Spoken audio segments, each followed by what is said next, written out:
이 시간 우리에게 주신 언약의 말씀은 사도행전 12장입니다. 12장 1절부터 25절까지입니다. 사도행전 12장 1절부터 25절까지 말씀을 교독하겠습니다. 그때에 헤롯 왕이 손을 들어 교회 중에서 몇 사람을 해하려 하여 유대인들이 이 일을 기뻐하는 것을 보고 베드로도 잡으려 할세 때는 무교절 기간이라.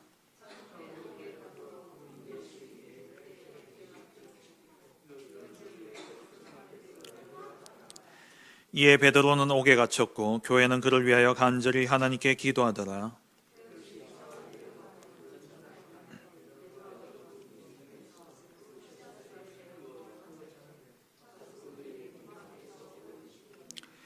호련히 주의 사자가 나타나매 옥중에 광채가 빛나며 또 베드로의 옆구리를 쳐 깨워 이르되 급히 일어나라 하니 쇠사슬이 그 손에서 벗어지더라.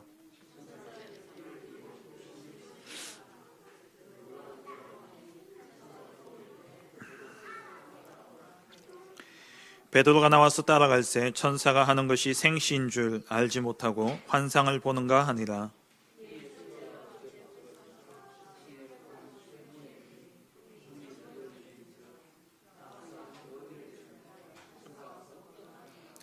이에 베드로가 정신이 들어 이르되 내가 이제야 참으로 죽겠어. 그의 천사를 보내어 나를 헤롯의 손과 유다의 백성의 모든 기대에서 벗어나게 하신 줄 알겠노라 하여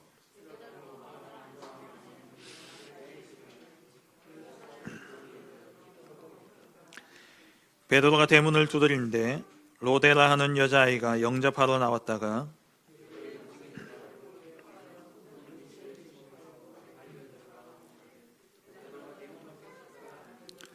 그들이 말하되 네가 미쳤다 하나 여자아이는 힘써 말하되 참말이라 하니 그들이 말하되 그러면 그의 천사라 하더라.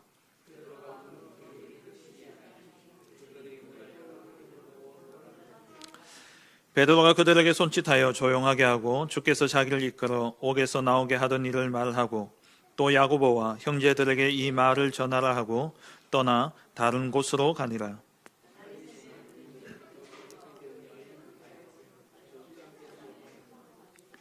헤롯이 그를 찾아도 보지 못하매 파수꾼들을 신문하고 죽이라 명하니라. 헤롯이 유대를 떠나 가이사랴로 내려가서 머무니라.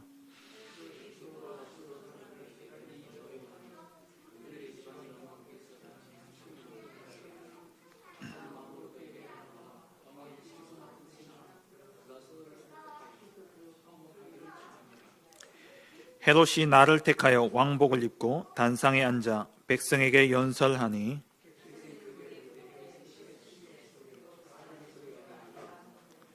헤롯이 영광을 하나님께로 돌리지 아니하므로 주의 사자가 곧 친히 벌레에게 먹혀 죽으니라. 함께 봅니다. 바나바와 사울이 부조하는 일을 마치고 마가라는 요한을 데리고 예루살렘에서 돌아오니라. 아멘.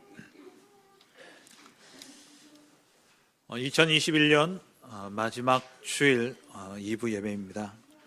올 한 해 너희가 그 땅을 차지할 것이라 라는 언약의 말씀을 주시고 우리에게 응답되어질 기도 제목으로 후대 운동을 본격적으로 하는 교회, 시대를 치유하는 교회, 그리고 237 나라 살리는 교회라는 제목을 주셨죠.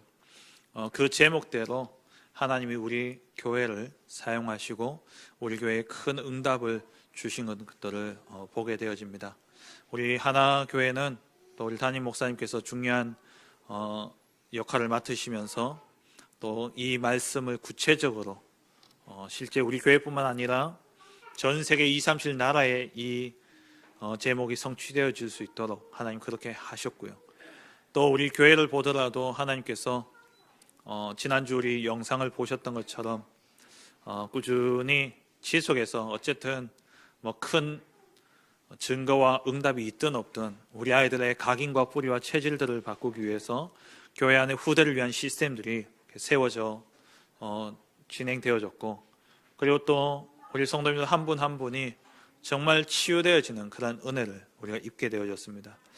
치유는 다른 게 아니라 육신의 질병 그게 낫는 게 치유보다도 더 근본적인 치유는 우리의 영혼이 보좌를 향하는 게, 그게 치유죠.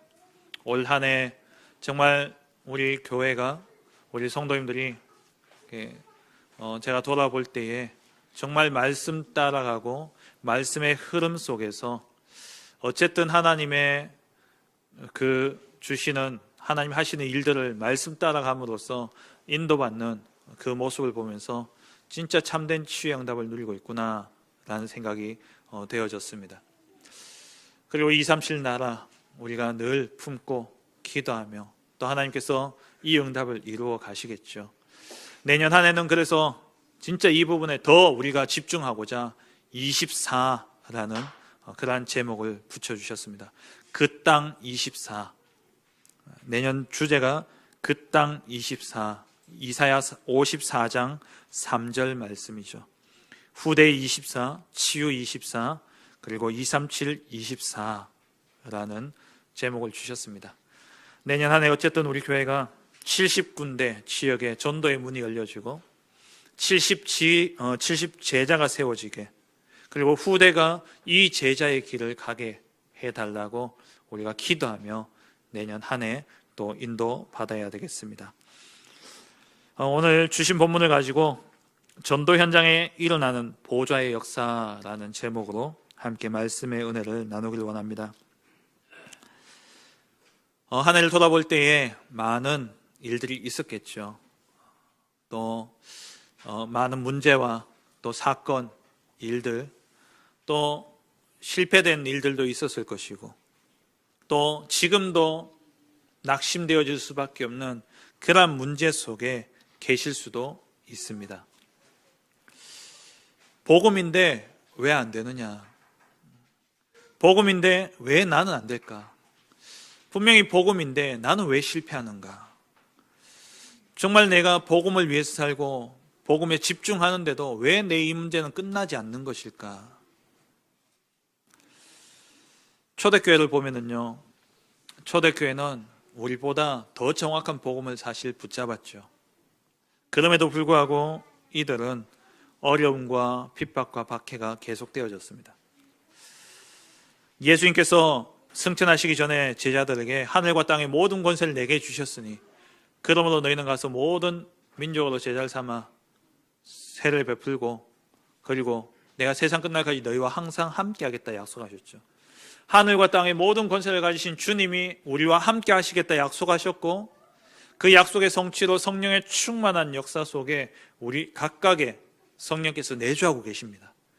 그런데도 불구하고 이 초대교회의 상황과 형편은 여전히 박해와 핍박, 심지어 순교까지 일어나는 그러한 일들이 일어나게 되어졌습니다.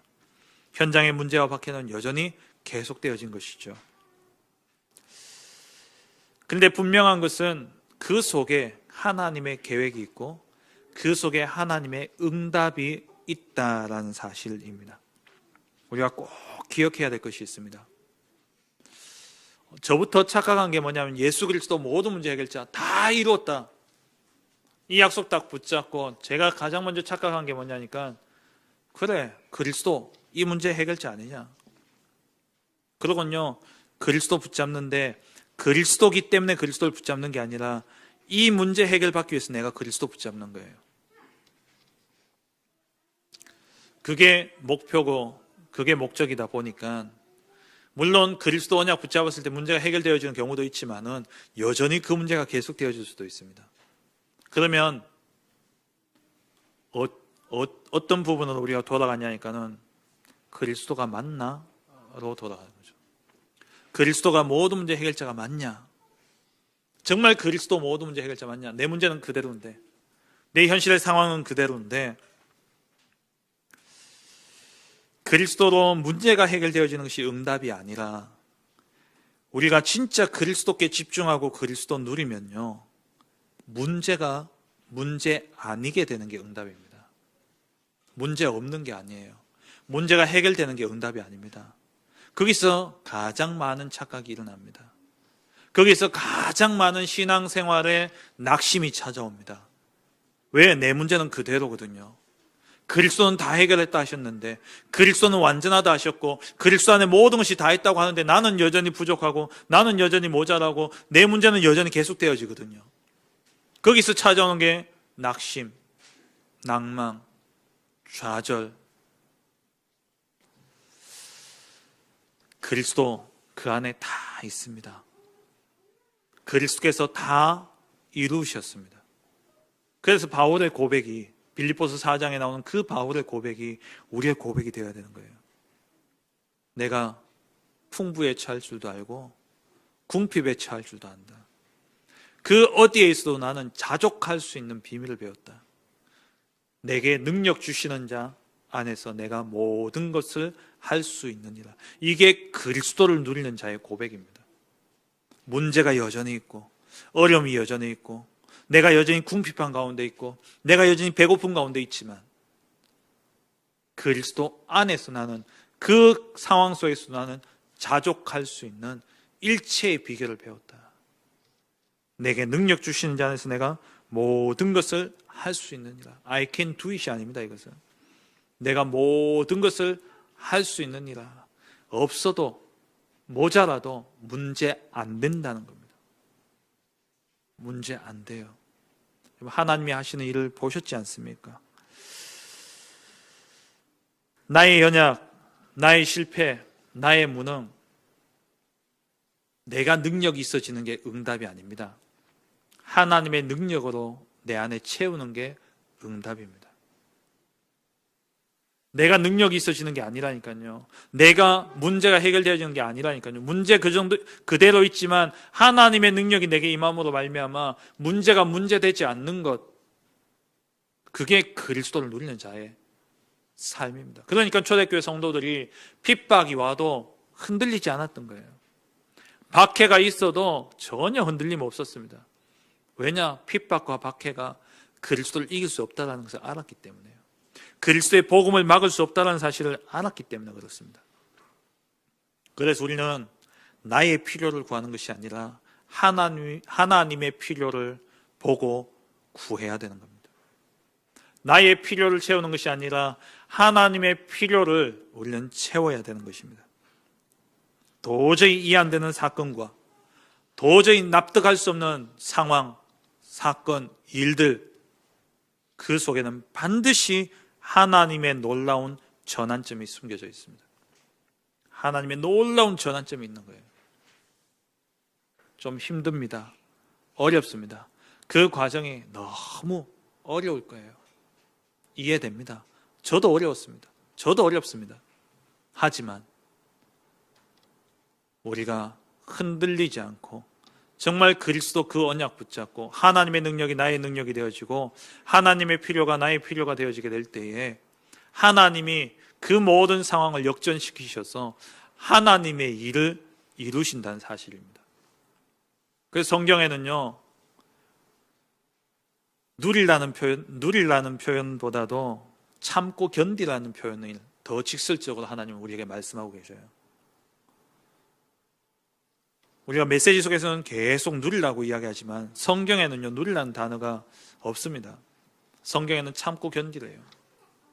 마태복음 24장의 말세에 그러한 어려운 고통의 때가 오겠지만 환난과 또 여러 가지 박해가 일어나고 재난과 재앙의 역사들이 일어나는데 그때 마태복음 24장 13절에 끝까지 견디는 자는 구원을 얻으리라 말씀하셨습니다. 야고보서 1장에는 우리에게 일어나는 시험, 그 시험 앞에 끝까지 견디는 자는, 참고 견디는 자는 생명의 면류관을 얻으리라 말씀하셨어요. 어떻게 보면 신앙생활은요, 인내입니다. 근데 그 인내가 연단되어지는 훈련의 시간입니다. 그렇게 훈련되어져야 됩니다. 그래야지 우리는요, 이 세상을 이길 수 있는 겁니다. 참고 견디라니까 그냥 이빨 꽉 깨물고 견디는 것이 아니라 매주 말씀 주시잖아요. 매일 말씀 주시잖아요. 하나님이 나와 24시 함께하고 계시지 않습니까? 그 주님이 나의 마음과 생각 속에 계속 하나님의 말씀을 주시면서 우리를 인도하고 계십니다. 그 말씀 따라 우리가 기다리면 되는 겁니다. 그러면 하박국서 2장 말씀처럼 비록 더딜지라도 우리의 시간표에서 볼 때 너무 더디어요. 힘들어요. 어렵습니다. 그런데 하나님은요, 지체되지 않고 반드시 응하리라 말씀하셨어요. 정확한 시간표에 하나님의 일을 이루신다라는 것이죠. 견고하게 서서 언약 붙잡고 기다리시기 바랍니다. 흔들리지 마시고 심지를 견고하게 하셔서 말씀 붙잡고 기다리세요. 반드시 하나님이 뒤집어 엎는 터닝 포인트가 오게 됩니다. 그 연단의 시간이 있어야지 전환점이 와요. 그 연단의 시간이 없으면 결코 전환점은 올 수 없습니다. 초대교회에 핍박과 박해가 일어났습니다. 처음에 일어났던 박해는 유대인들, 이 유대교에 의한 핍박과 박해였죠. 그런데 그 이후에 오늘 본문부터 나옵니다만은 이제는 박해의 그 모양이 바뀝니다. 종교적인 박해가 아니라 이제는 정치적인 박해로 바뀌어집니다. 오늘 헤롯이 본문에 교회 중 몇 사람을 해하려 하여서 잡아가지고 그 가운데 야고보를 죽입니다. 야고보가 죽고 이 죽는 모습을 보면서 3절에 보니까 유대인들이 이 일을 기뻐하였어요. 이 헤롯 왕은 잘 아시다시피 정통 유대인이 아닙니다. 그리고 유다 지파가 아니에요. 원래 이스라엘에는 유다 지파가 왕이 되는 걸로 그렇게 알고 있지 않아요. 다윗의 언약 때문에. 그런데 이 헤롯이 왕이 되었는데 로마를 힘입어서 로마를 등에 업고 이제 왕이 되어가지고 이 유대 나라를 지배하니까 이 백성들이 얼마나 콧대가 높습니까? 선민의식에 빠져있는 이 유대인들이 과연 이방인인 이 헤롯을 왕으로 인정하냐? 인정하지 않죠. 그래서 이 헤롯의 그 아버지 위의 조상들은요, 헤롯 성전 만들어가지고 이들의 마음을 살려고 했고 그랬던 거예요. 여론에 편승하면서 어쨌든 이 군중들의 마음을 얻기 위해서 혈안이 되어져 있던 가운데 야고보를 그냥 죽였는데 이 사람들이 너무 기뻐하는 걸 보고요, 아, 이거구나. 그래서 이 헤롯이 베드로를 또 옥에 가둔 겁니다. 근데 이 베드로를 죽이려고 하니까 마침 무교절이었어요. 무교절은 7일간 지키지 않습니까? 원래 하나님이 명하신 유월절의 규례는 금요일 저녁부터 해서 토요일 오후까지가 유월절입니다. 그리고 그 유월절 다음 날부터 해서 무교절을 지킵니다. 7일간. 근데 아마 이 예수님 당시 신약 시대로 넘어오면서 이 초대교회 당시에는 무교절과 유교절에 대한 그러한 구분이 없이 그냥 혼용해서 썼던 것 같아요. 그래서 오늘 본문에도 보시면은 분명히 3절에 무교절 기간에 베드로가 잡혔다고 했는데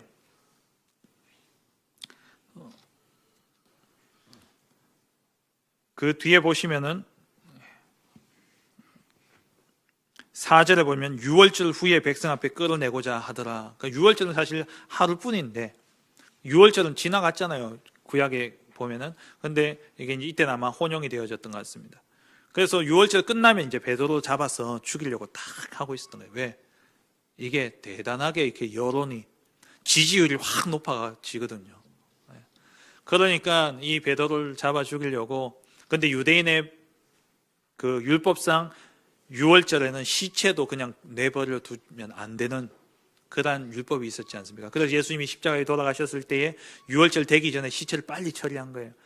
계속 십자가에 매달아 줄 수 없기 때문에 아예 먼저 죽이려고. 그래서 창으로 옆에 있던 강도들도 죽이고. 왜? 계속 매달아 두면 안 되기 때문에. 그래서 유월절에는 살인을 또 사람을 사형을 시켜서는 안 되기 때문에 놔둔 겁니다. 그때 이제 베드로가 풀려난 거죠.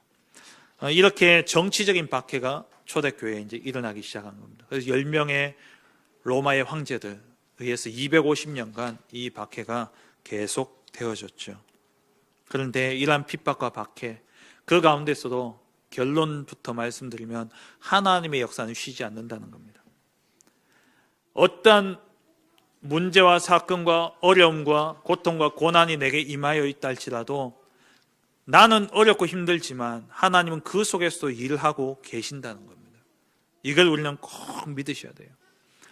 그 모든 것 속에서 하나님은 하나님의 계획을 이루십니다.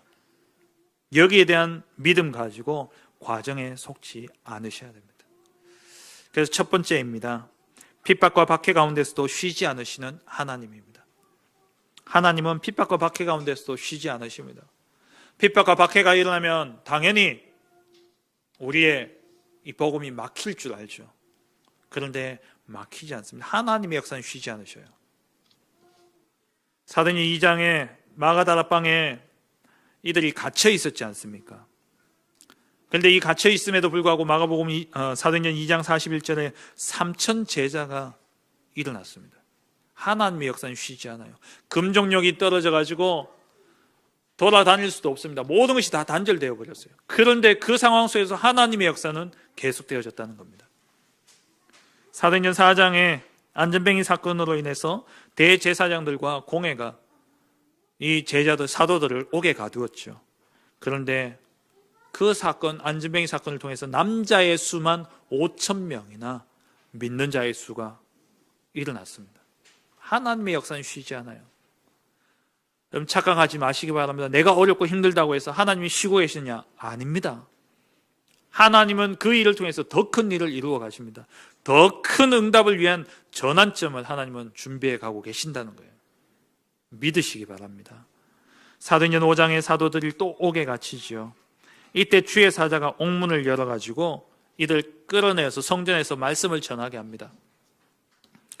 이 사건 때문에 이들이 또다시 이제 끌려가서 채찍질 맞으면서 예수님 이름으로 말하는 것을 이제 하지 마라 하고 경고를 받고 노임을 받게 되었죠. 근데 이 제자들은 더 기뻐했고 이제는 집에서나 성전에나 예수는 그리스도라 가르치기 쉬지 않았다 그랬어요. 전도하기를 그치지 않았다 그랬습니다. 더 큰 복음의 역사가 일어나는 거예요. 막으면 막힐 줄 알았는데 더 큰 역사가 일어나는 겁니다. 사도행전 6장에 스데반이 잡히고 7장에 스데반이 순교를 당하게 되어지죠. 그런데 이것 때문에 생겨난 교회가 안디옥 교회였고 이 사건 때문에 돌아오는 사람이 바로 바울이었습니다. 그리고 오늘 본문에 베드로가 옥에 갇혔습니다. 헤롯이 베드로를 죽이려고 했죠.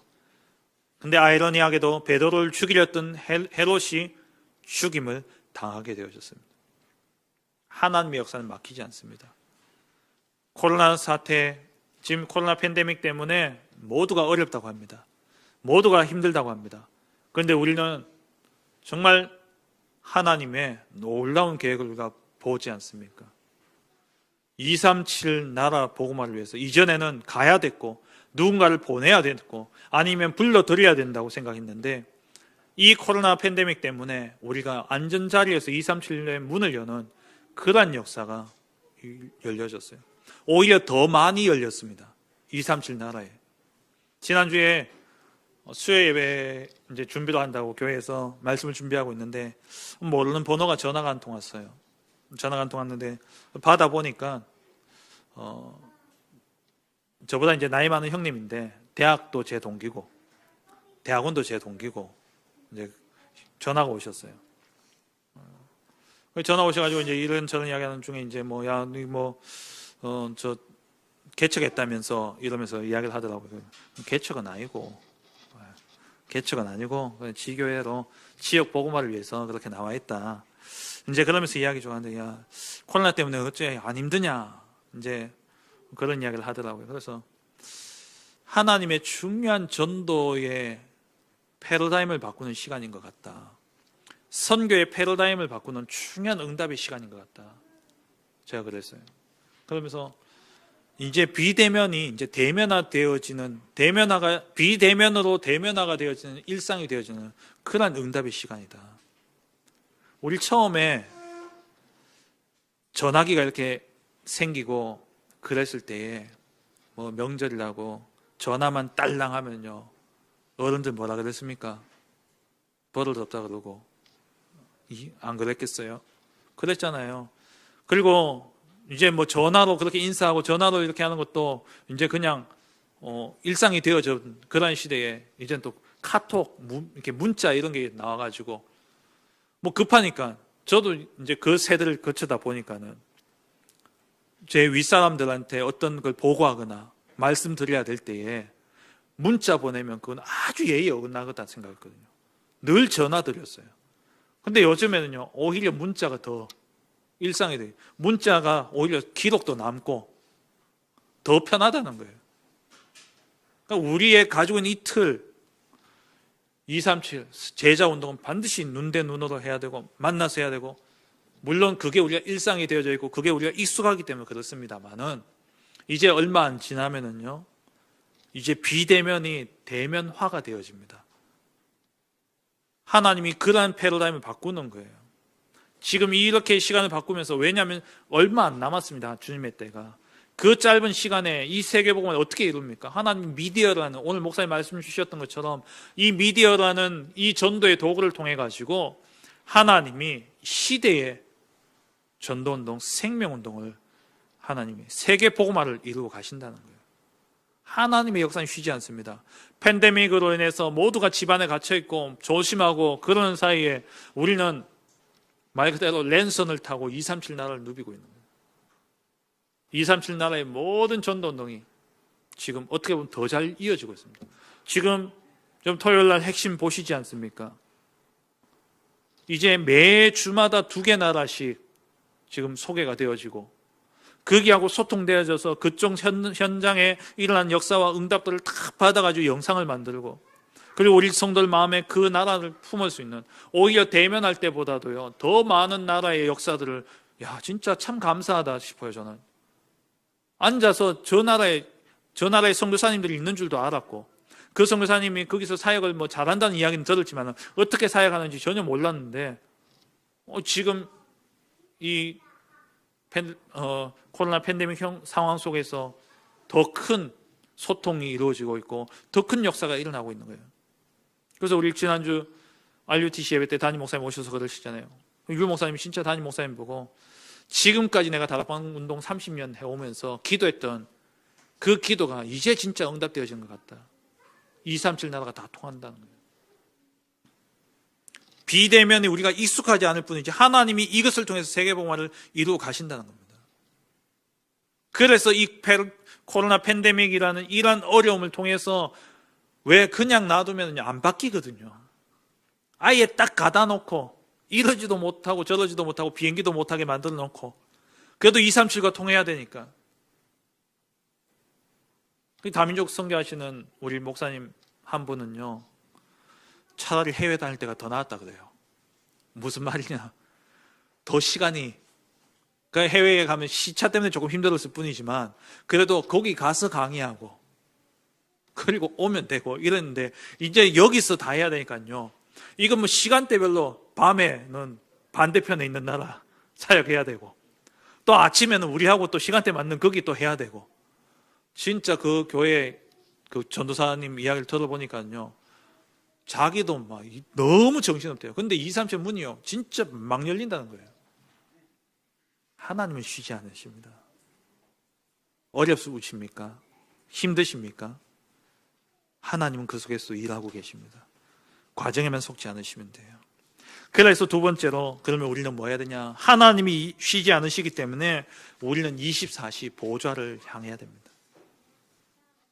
24시 보좌를 향하는 거예요. 그게 서밋 타임입니다. 아침에 우리의 모든 생각을 하나님의 생각으로 바꿔야 됩니다. 우리의 생각을 하나님께 맞춰야 돼요. 그래서 아침에 일어나면은 사람을 만나기 전까지는 생각만 하지 않아요. 사람을 만나면 이 대화도 하고 이러지만은, 듣는 것도 있고 그러지만 혼자 있는 그 모든 생각들을요 하나님께 맞추는 겁니다. 아침에. 그래서 아침에는 모든 스케줄을 두고 말씀을 붙잡고 내 모든 생각도 하나님의 생각으로 맞추는 시간이에요. 그래서 하루를 두고 확인해야 됩니다. 확인하셔야 돼요.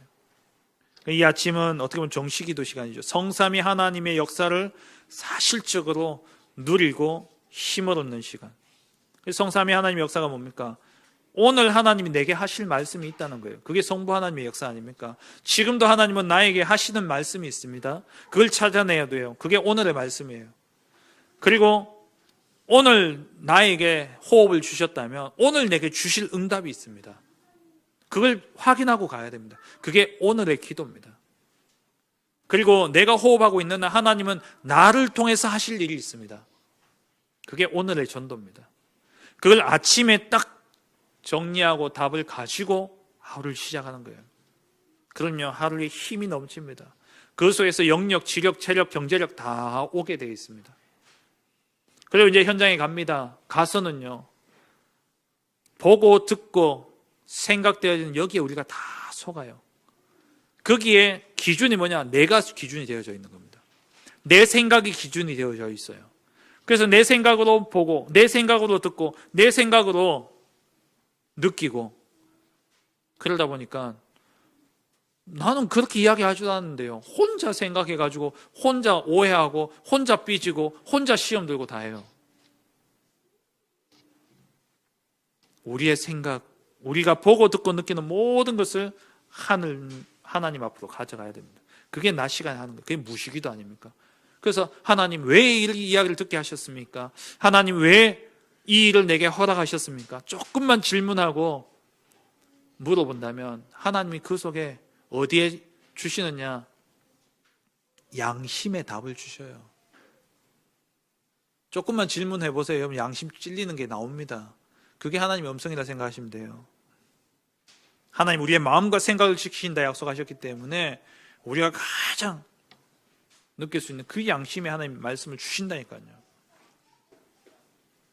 그러니까 낮에는 보고 듣고 느끼는 모든 것들을 가지고 나의 영이 하나님께 향하도록, 그게 9가지 세팅 아닙니까? 9가지 세팅하니까 9가지 다 외우는 게 중요한 게 아니라 그 9가지 세팅의 핵심이 뭐냐니까 내가 보좌화되는 겁니다. 내 영이 하나님 보좌를 향하는 거예요. 그렇게 딱 만들어지는 겁니다. 그렇게 세팅이 되어지는 거예요. 그러면 보좌와 통하니까 보좌의 축복이 내게 임하게 되어지고, 그 보좌의 축복이 내게 임한 이 보좌의 축복이 시공간을 초월해서 나와 관계되어진 모든 현장에 전달되어지는데, 거기서 전무후무한 응답이 나타나는 겁니다. 그래서 낮에 9가지 세팅을 누린다는 것은 모든 것을 가지고 하나님 앞에 가져가는 거예요. 하나님의 계획이 뭔지, 하나님의 뜻이 뭔지를 찾는 겁니다. 질문만 하시면 돼요. 왜 내가 이 이야기를 들어야 됩니까? 왜 내가 여기에 있어야 됩니까? 왜 내가 이 일을 해야 됩니까? 왜 내가 이런 문제를 당해야 됩니까? 조금만 질문해 보세요. 그게 보좌를 향하는 겁니다. 그게 보좌화예요. 그리고 저녁에는요, 그러니까 낮에 그러면 그게 뭐냐? 하나님 나라가 임하는 겁니다.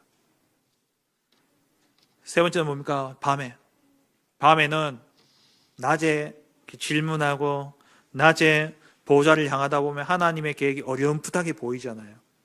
아, 이게 하나님의 계획이 아닐까? 아, 하나님의 뜻이 이게 아닐까? 그러면 그걸 가지고 와서 저녁에는 뭐냐? 말씀을 확인하는 겁니다.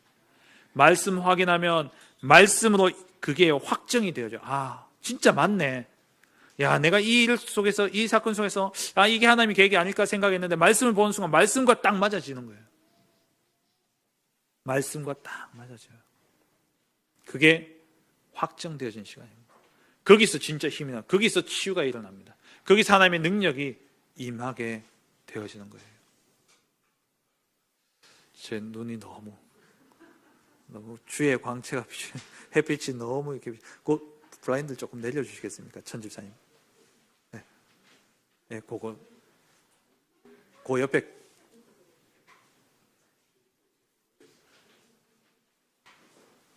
요거.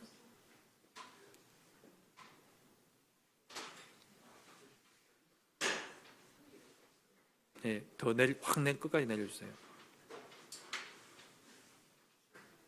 아, 이건가 봐.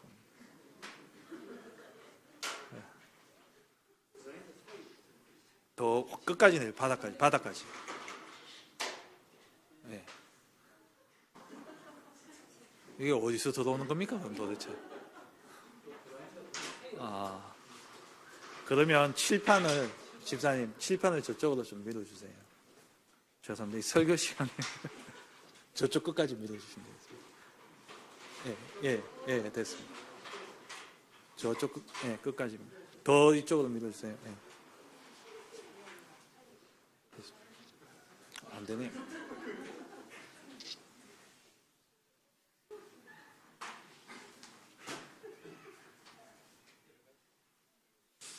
예, 예, 됐습니다. 예. 이런 것도 하나의 또 에피소드가 되겠네요. 겨울이 되면 해가 낮아지니까 이런 어려움도 있네요. 예.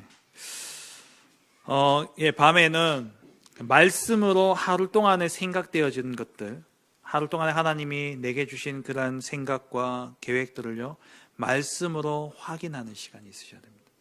말씀으로 하나하나 확인하셔야 돼요. 확정되어져야 돼요. 그럴 거야가 아니라 이거구나, 하나님이 계획이 이것이구나 라고 확정되어지는 시간. 그래서 저녁 시간 어떻게 보면 집중 기도입니다. 아침에는 정식 기도라면 낮에는 무시 기도고 저녁에는 집중해서 기도하는 거예요. 이렇게 우리의 영이 보호자를 향하게 될 때에 하나님의 생각이 나의 생각이 되어지고 하나님의 능력이 나의 모자람 가운데 충만하게 임하게 되어지고 하나님의 역사가 내 삶을 통해서 이제 나타나기 시작합니다. 그때에 세 번째, 시공간을 초월하여 임하는 보호자의 축복이 우리 가운데 일어나게 되어지는 것이죠. 그게 오늘 본문에 보니까 천사의 활동으로 나타나고 있습니다. 성경에 약속되어진 보호자의 축복이 있습니다. 히브리서 1장 14절에 모든 천사들은 섬기는 영으로서 구원받을 후사들을 섬기라고 보내심이 아니냐, 구원받을 상속자들을 섬기라고 하나님 천사들을 보내주셨습니다. 그래서 우리가 정말 보호자를 향하게 될 때에 하나님이 하늘 보호자의 축복으로 우리 가운데 역사하시는데 주의 천사들이 우리 가운데 역사하는 거예요. 시편 103편에 이 천사들이 언제 임하느냐, 우리가 말씀 붙잡을 때 임합니다. 능력이 있어 여호와의 말씀을 행하며 그의 말씀의 소리를 듣는 여호와의 천사들이여 여호와를 송축하라. 그에게 수종들며 그의 뜻을 행하는 모든 천군이여 여호와를 송축하라. 하나님의 말씀이 임하고 그 말씀이 이루어지는 모든 현장에 하나님의 천군 천사들이 동원되어집니다. 우리가 당하고 있는 어려움, 문제, 그 속에 나 혼자가 아니란 사실이에요.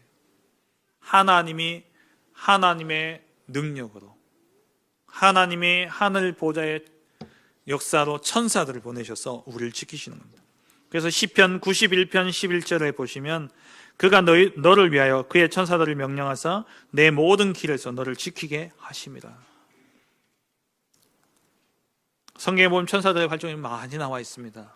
지금도 일어나고 있는 일들이에요. 창세기 18장에 보면은 아브라함에게 천사가 찾아와서 소돔과 고모라 성이 멸망당할 것을 미리 알려주죠. 그리고 창세기 28장에는 야곱이 베델에서 잠을 자다가 꿈을 꾸는데 천사가 사닥다리를 타고 오르락내리락 하고 있어요. 하늘과 땅을 오르락내리락 하면서 오늘 내게 보호자의 축복으로 역사하고 있다는 겁니다. 열왕기하 6장에는 불말과 불병거를 보내셔서 정말 전도운동, 생명운동하는 자들을 지키십니다. 저와 여러분도 마찬가지입니다. 다니엘서 3장에 보면 풀무불 속에서 천사가 그들과 함께 동행했죠. 분명히 3명이 들어갔는데 4명이 거기에 걷고 있었어요. 그리고 다니엘서 6장에는 다니엘이 사자굴에 들어갈 때 사자의 입을 봉하셨고요.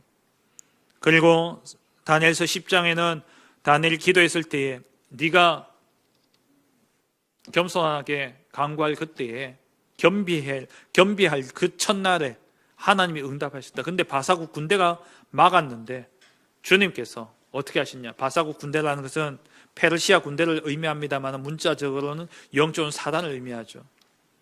이 사단의 역사를 끊기 위해서 하나님이 미가엘 천사장을 보냈다고 그랬어요. 군대 천사장이 미가엘을 보낸 겁니다. 우리가 정말 하나님의 뜻과 계획에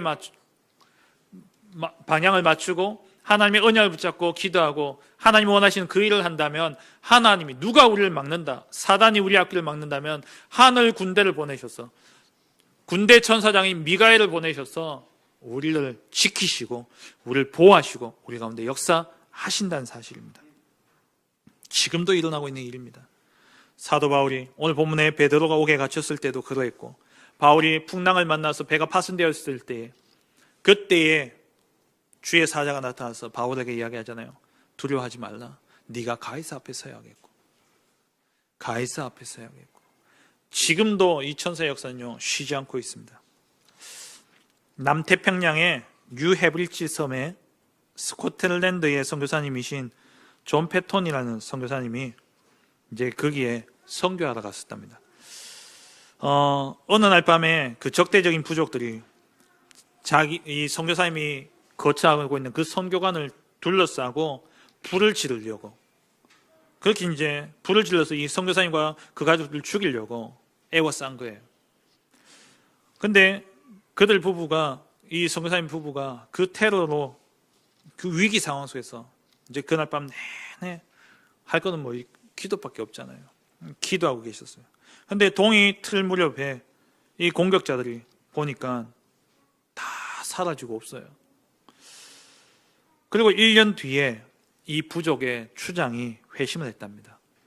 회심하고 난 다음에 이 선교사님이 물었어요. 야, 1년 전에 너희 내 죽이려고 불 지르려고 불 들고 우리 집을 애워쌌지 않냐? 왜 그때 그냥 갔냐? 그냥 갔냐라고 물으니까 이 사람들이, 이 추장이 다시 묻더래요. 그때 당신들하고 있었던 사람 누구냐고. 그래서 이 선교사님이 아무도 없었다. 나하고 내 아내밖에 없었다. 라고 이야기하니까 추장이요, 손에 칼을 든 빛나는 무장을 한 장신의 수백 명의 사람들이 있는 것을 봤다. 그래가지고 무서워서 도망갔다는 거예요. 이게 현재 최근의 선교 사역 속에서 일어나는 일입니다.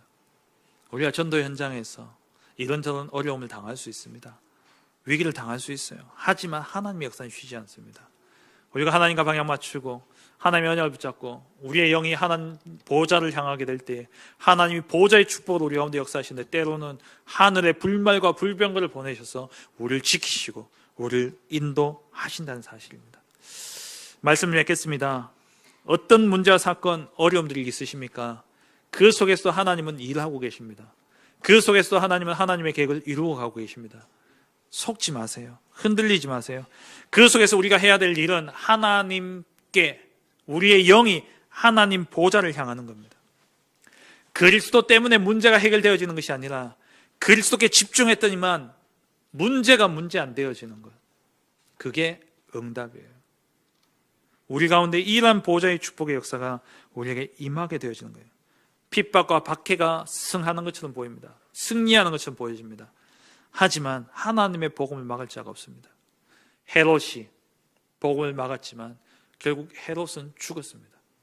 그리고 24절 보세요. 그런데 하나님의 말씀은요, 그 핍박과 박해 가운데서도 흥왕하여 더하였더라. 그리고 바로 이어진 게 뭡니까? 바나바와 사울이 마가를 데리고 예루살렘에서 안디옥으로 돌아가서 그 다음에 선교의 문이 열려졌습니다. 놀라운 전환점이에요. 사도행전은 크게 두 부분으로 나눠집니다. 1장부터 12장까지, 13장부터 28장까지. 유대인을 향한 전도의 역사가 12장까지라면 13장부터 이방인을 향한 선교 역사입니다. 12장은 이제 전반부가 끝납니다. 13장부터 새롭게 시작돼요. 그 역사적인 전환점에 오늘 이 사건이 있는 겁니다. 최고의 핍박, 베드로가 죽임을 당할지도 모르는 그 위기 상황 속에 주의 성도들이 언약 붙잡고 기도했을 때 하나님이 주의 천사를 보내셔서 그 사건을 오히려 더 큰 말씀이 흥왕하여지는 역사로 바꾸는 전환점이 되어진 것이죠. 여러분, 한 해를 마무리하고 이제 한 해를 시작하는 날짜적으로도 전환점입니다만은 여러분 인생에 정말 보호자를 향함으로 말미암아 중요한 전환점이 이루어지는 그러한 은혜가 있기를 주의 이름으로 축원합니다. 기도하겠습니다. 하나님 감사합니다.